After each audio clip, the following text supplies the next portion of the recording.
오늘 저희들에게 주시는 하나님 말씀은 민수기 24장 1절로 9절까지 말씀입니다. 말씀을 함께 봉독합니다. 발람이 자기가 이스라엘을 축복하는 것을 여호와께서 선히 여기심을 보고 전과 같이 점수를 쓰지 아니하고 그의 낯을 광야로 향하여 눈을 들어 이스라엘이 그 지파대로 천막 친 것을 보는데 그때 하나님의 영이 그 위에 임하신지라. 그가 예언을 전하여 말하되 부올의 아들 발람이 말하며 눈을 감았던 자가 말하며 하나님의 말씀을 듣는 자, 전능자의 환상을 보는 자, 엎드려서 눈을 뜬 자가 말하기를 야곱이여 내 장막들이 이스라엘이여 내 거처들이 어찌 그리 아름다운고 그 벌어짐이 골짜기 같고 강가의 동산 같으며 여호와께서 심으신 침향목들 같고 물가의 백향목들 같도다. 그 물통에서는 물이 넘치겠고 그 씨는 많은 물가에 있으리로다. 그의 왕이 아각보다 높으니 그의 나라가 흥왕하리로다. 하나님이 그를 애굽에서 인도하여 내셨으니 그 힘이 들소와 같도다. 그의 적국을 삼키고 그들의 뼈를 꺾으며 화살로 쏘아 꿰뚫으리로다. 꿇어앉고 누움이 수사자와 같고 암사자와도 같으니 일으킬 자 누구이랴. 너를 축복하는 자마다 복을 받을 것이요 너를 저주하는 자마다 저주를 받을지로다. 아멘. 하나님의 영이 임하면 이라는 제목으로 말씀 전합니다. 자, 오늘 본문은 발람이 이스라엘을 세 번째 축복하는 내용을 기록하고 있습니다. 그런데 이 세 번째 축복의 과정은 첫 번째 축복했을 때의 과정과 두 번째 축복했을 때의 과정과는 조금 다른 상황에서 축복하고 있다라는 것입니다. 그렇기 때문에 오늘 본문에서 저희들이 특별히 주목해야 될 부분이 있는데요. 그것이 무엇인가 하면 2절 보시기 바랍니다. 눈을 들어 이스라엘이 그 지파대로 천막 친 것을 보는데 그때에 하나님의 영이 그 위에 임하신지라. 아멘. 하나님의 영이 발람에게 임한 것입니다. 발람은 분명 하나님을 유일신으로 섬기는 사람이 아닙니다. 하나님을 많고 많은 신들 가운데 많고 많은 신들 가운데 그저 한 신으로 보고 있는 주술사에 불과했습니다. 그러나 그런 발람이었지만 그런 발람에게 하나님의 영이 임한 것입니다.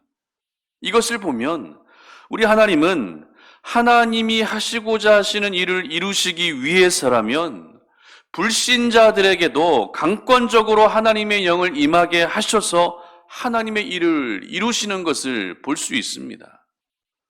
그 사람이 하나님을 대적하는 사람이라 할지라도, 그 사람이 하나님의 존재를 모르는 사람이라 할지라도, 그 사람을 통해서 하나님이 어떤 일을 이루시고자 하신다면 강권적으로 하나님의 영을 임하게 하셔서 순식간에 그 사람을 변화시키고 그 사람을 통해 하나님께서는 일을 이루시는 것입니다. 그러므로 여러분, 혹시 여러분들 가운데 내 남편이 구원받을 수 있을까? 내 부모님이 구원받을 수 있을까? 내 자녀들이 하나님을 만날 수 있을까라고 하는 그런 의문은 갖지 않으셨으면 좋겠습니다. 왜냐하면 우리 하나님이 하신다고 결정하셨으면 하루아침에라도 그 일을 얼마든지 이루실 수 있기 때문에 그렇습니다. 그렇게 하나님을 불신하고 그렇게 교회 다니고 그렇게 신앙생활하는 자녀들을 핍박한 남편이라 할지라도 하루아침에 하나님의 영이 그에게 임하게 하셔서 그렇게 변화된 사람으로 살아가게 하실 수 있는 분이 바로 우리 하나님이라는 것이죠. 이렇게 하나님의 영은 발람에게 임하게 됩니다. 그렇다면 하나님의 영이 임한 후에 발람에게 나타났던 현상은 어떤 현상이었을까요? 가장 먼저 발람은 자기 자신에 대한 새로운 해석을 하게 됩니다. 4절 보시기 바랍니다. 하나님의 말씀을 듣는 자, 전능자의 환상을 보는 자, 엎드려서 눈을 뜬 자가 말하기를. 분명 발람은 이방 잡신들에게 제사를 드리는 주술사에 불과한 사람입니다. 그러나 하나님의 영이 임한 이 순간만큼은 자기 자신을 이방 주술사로 보는 것이 아니라 어떻게 보고 있습니까? 하나님의 말씀을 듣는 자로 보고 있습니다. 전능자의 환상을 보는 자로 자신을 해석하고 있습니다. 엎드려서 눈을 뜬 자로 자기 자신에 대한 완전히 다른 해석을 하며 나아가고 있는 것을 보게 됩니다. 이처럼 자기 자신에 대한 이전과는 완전히 다른 재해석이 이루어진 것이죠. 이처럼 하나님의 영이 임하게 되면 우리는 내가 누구인지, 내가 하나님 앞에서 어떤 존재인지 가장 먼저 깨닫게 되는 것입니다. 자신에 대한 새로운 해석이 이루어지게 되면 어떻게 될까요? 그 해석대로 살아가게 되는 것입니다. 전능자의 환상을 보는 자로 해석하게 되면 그렇게 전능자의 환상을 보는 자로 살아가게 되는 것입니다. 이렇게 발람은 자신에 대한 새로운 해석을 하게 되면서 그 해석대로 이제 살아가게 되는 것이죠. 지금까지는 그렇게 살아오지 않았다 할지라도 새로운 해석이 이루어진 그 시간을 시작으로 새로운 삶이 그에게 펼쳐지게 된 것입니다. 물론 발람에게는 이와 같은 일이 잠시 동안 일어난 일이기는 합니다. 이 말은 하나님의 영이 영원히 발람에게 임하여 있던 것이 아니라 잠시 임하여 있다가 떠나셨다라는 것을 의미하는데요.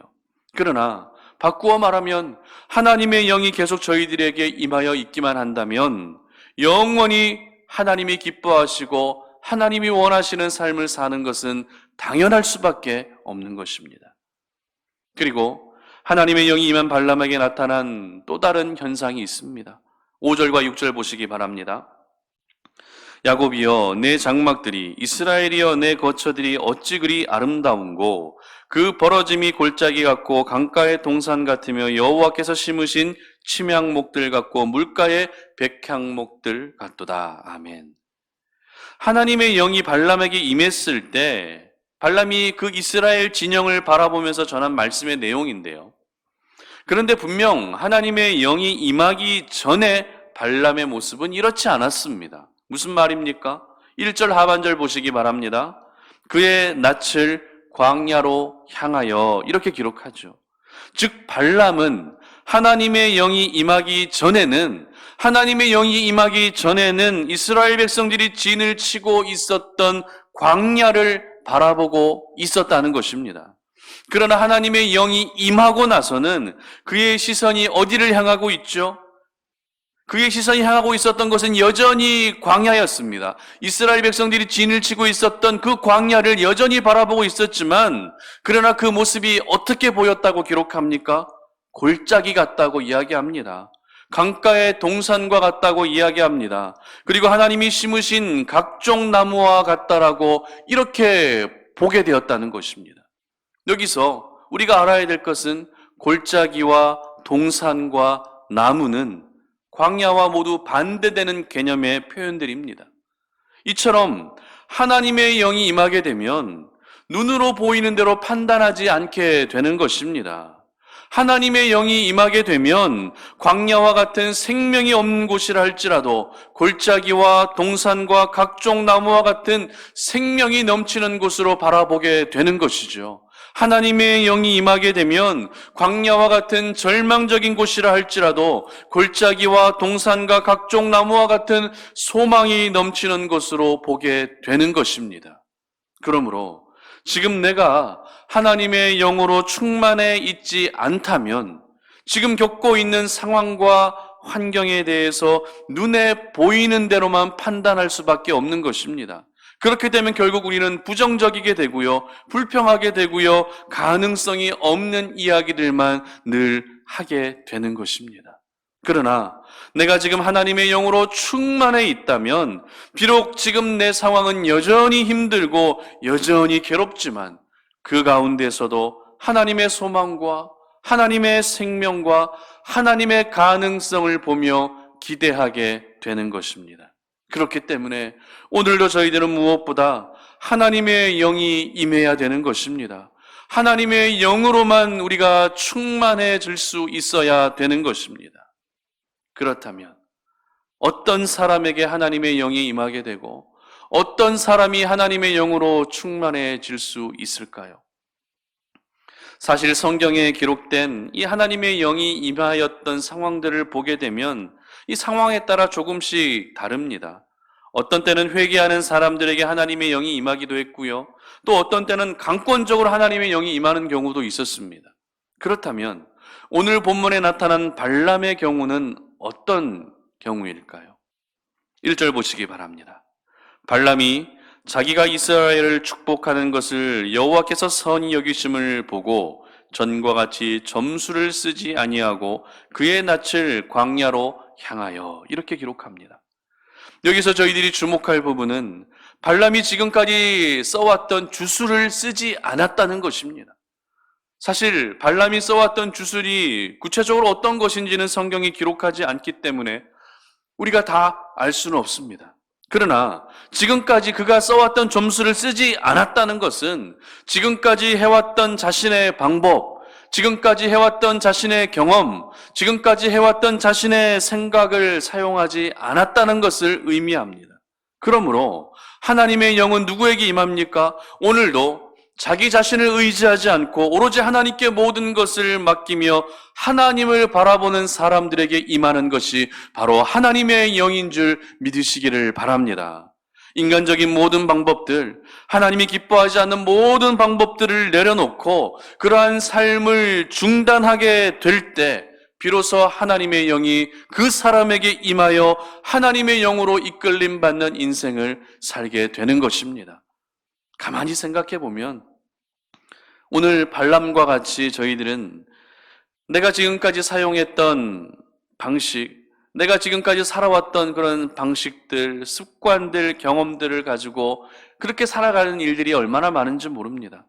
자녀를 양육할 때도 어떻게 합니까? 내 방식대로 합니다. 누가 뭐라 그래도 내 방식대로 합니다. 일터에서 일할 때에도 내 방식대로 합니다. 그리고 신앙생활마저도 어떻게 합니까? 내 마음에 기쁜 대로, 성경이 알려주고 성경이 가르쳐주는 대로가 아니라 내가 기쁜 대로 그렇게 신앙생활하는 일들이 얼마나 많이 있습니까? 그런데 그렇게 하다 보면 결국 내가 했다, 내 수고로 무언가 이루어졌다라는 생각에 갇히게 되는 것입니다. 그러면 그 사람에게는 하나님의 영은 결코 임할 수가 없는 것이죠. 신앙생활은 하고 있지만 전혀 성령으로 충만하지 않은 모습으로 그렇게 종교인의 모습으로 살아가게 되는 것입니다. 그러므로 여러분 오늘 하루를 살아가실 때 내 방식, 내 습관, 내 생각, 내 경험들을 의지하지 마시고 그런 모든 모습들을 이제는 중단할 수 있는 하루가 되시기를 바랍니다.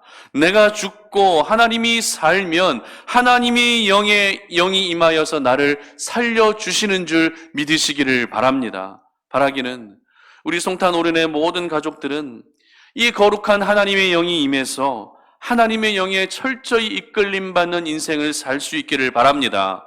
그러기 위해서 오늘도 하나님이 기뻐하지 않는 모든 습관과 방식과 생각들, 경험들을 다 내려놓고 중단해서 하나님의 영으로만 충만해질 수 있기를 주님의 이름으로 축복합니다. 함께 기도하겠습니다.